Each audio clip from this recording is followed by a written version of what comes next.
ಬೇಸಿಗೆಗಾಲಕ್ಕೆ ದೇಹಕ್ಕೆ ತಂಪು ಮಾಡಲು ಮಾವಿನಕಾಯಿ ಮಸಾಲ ಮಜ್ಜಿಗೆ ತುಂಬಾ ಚೆನ್ನಾಗಿರುತ್ತೆ. ಯಾವ ರೀತಿ ಮಾಡೋದ, ಏನೇನು ಸಾಮಗ್ರಿಗಳು ಬೇಕು ಅಂತ ನೋಡ್ಕೊಳ್ಳೋದ. ಬೇಸಿಗೆ ಟೈಮಲ್ಲಿ ಊಟ ತಿಂಡಿಗಿಂತ ಈ ರೀತಿ ನೀರಿನ ಅಂಶ ಇರೋ ಪದಾರ್ಥಗಳನ್ನ ದೇಹಕ್ಕೆ ಸೇರಿಸ್ಬೇಕಾಗತ್ತೆ. ಅದು ತುಂಬಾ ಒಳ್ಳೆಯದು. ನಮ್ಮ ಬಾಡಿ ಸ್ವೆಟ್ ಆಗಿ ನೀರಿನ ಪ್ರಮಾಣ ಕಡಿಮೆ ಆಗಿಬಿಟ್ಟಿರುತ್ತೆ ದೇಹದಲ್ಲಿ. ಅಂಥ ಟೈಮಲ್ಲಿ ನಮ್ಗೆ ಊಟ ಸೇರದೇ ಇದ್ರೂ ಪರವಾಗಿಲ್ಲ, ಈ ರೀತಿ ಮಜ್ಜಿಗೆ ಮಾಡ್ಕೊಂಡು ಕುಡಿಯೋದ್ರಿಂದ ಆರೋಗ್ಯ ತುಂಬಾ ಚೆನ್ನಾಗಿರುತ್ತೆ. ಮಾವಿನಕಾಯಿ ಮಸಾಲೆ ಮಜ್ಜಿಗೆ ಬೇಸಿಗೆಗೆ ದೇಹಕ್ಕೆ ತುಂಬಾ ತಂಪು. ಅದನ್ನು ಹೇಗೆ ಮಾಡೋದು ಮತ್ತು ಅದಕ್ಕೆ ಏನೇನು ಸಾಮಗ್ರಿಗಳು ಬೇಕು ಅಂತ ನೋಡೋದ ಬನ್ನಿ.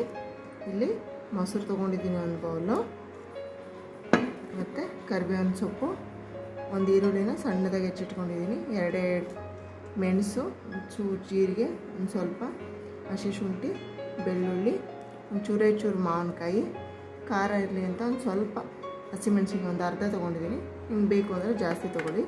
ಮತ್ತು ರುಚಿಗೆ ತಕ್ಕಷ್ಟು ಉಪ್ಪು, ಮತ್ತು ಒಂದು ಸ್ವಲ್ಪ ಹಿಂಗು. ಮತ್ತು ನಾನಿಲ್ಲಿ ಕೋಲ್ಡ್ ವಾಟರ್ ತೊಗೊಂಡಿದ್ದೀನಿ, ಮಜ್ಜಿಗೆ ಕೋಲ್ಡ್ ಆಗಿರಲಿ ಅಂತ. ನಿಮ್ಗೆ ಕೋಲ್ಡ್ ವಾಟರ್ ಬೇರೆ ಅಂದರೆ ಮಾಮೂಲಿ ವಾಟ್ರನ್ನ ಯೂಸ್ ಮಾಡಿ. ಈಗ ಅದನ್ನೆಲ್ಲ ಮಿಕ್ಸಿಲಿ ಯಾವ ರೀತಿ ಮಜ್ಜಿಗೆ ಮಾಡೋದು ಅಂತ ನೋಡೋದ ಬನ್ನಿ. ಈಗ ಫಸ್ಟು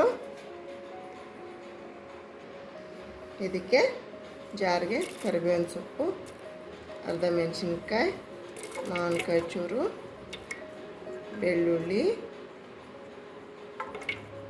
ಶುಂಠಿ, ಜೀರಿಗೆ, ಮೆಣಸು ಎಲ್ಲನೂ ಈಗ ಈ ಮಿಕ್ಸಿಗೆ ಸೇರಿಸ್ಕೊತಾ ಇದ್ದೀನಿ ಜಾರಿಗೆ. ಮಸಾಲ ಮಜ್ಜಿಗೆ ತುಂಬಾ ಚೆನ್ನಾಗಿರುತ್ತೆ.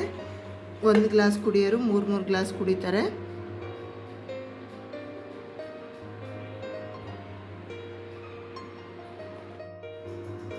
ಈಗ ನೋಡಿ, ಮೊಸರು ತೊಗೊಂಡಿದ್ನಲ್ಲ ಅದನ್ನು ಇದಕ್ಕೆ ಸೇರಿಸ್ಕೊತಾ ಇದ್ದೀನಿ.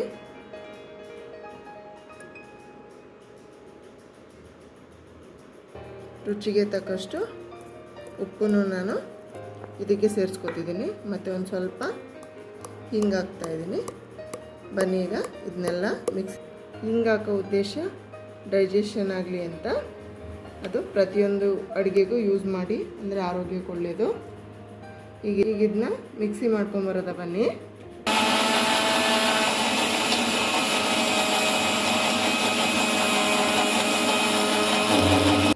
ನೋಡಿ, ಇಷ್ಟು ಮಿಕ್ಸಿ ಮಾಡ್ಕೊಂಡಿದ್ದೀನಿ. ಈಗ ಇದಕ್ಕೆ ಕೋಲ್ಡ್ ವಾಟರ್ ಸೇರಿಸ್ತಿದ್ದೀನಿ. ನಾವಿಲ್ಲಿ ನೀರು ಮಜ್ಜಿಗೆ ಮಾಡ್ತಾ ಇರೋದ್ರಿಂದ ನೀರನ್ನ ಹೆಚ್ಚಾಗಿ ಸೇರಿಸ್ತಾ ಇದ್ದೀನಿ. ಈಗ ನೋಡಿ, ತಂಪಾದ ಮಾವಿನಕಾಯಿ ಮಸಾಲೆ ಮಜ್ಜಿಗೆ ಕುಡಿಯೋಕ್ಕೆ ರೆಡಿ ಇದೆ.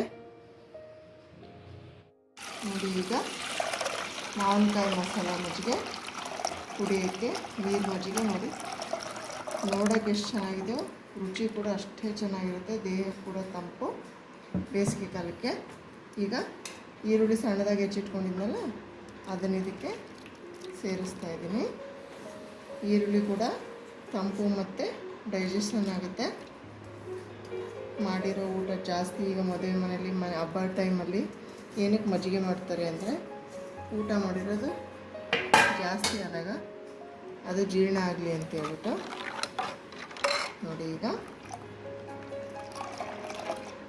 ಮಾವಿನಕಾಯಿ ಮಸಾಲ ಮಜ್ಜಿಗೆ ಬೇಸಿಗೆ ಟೈಮಲ್ಲಿ ಕುಡಿಯೋಕ್ಕೆ ರೆಡಿ ಇದೆ.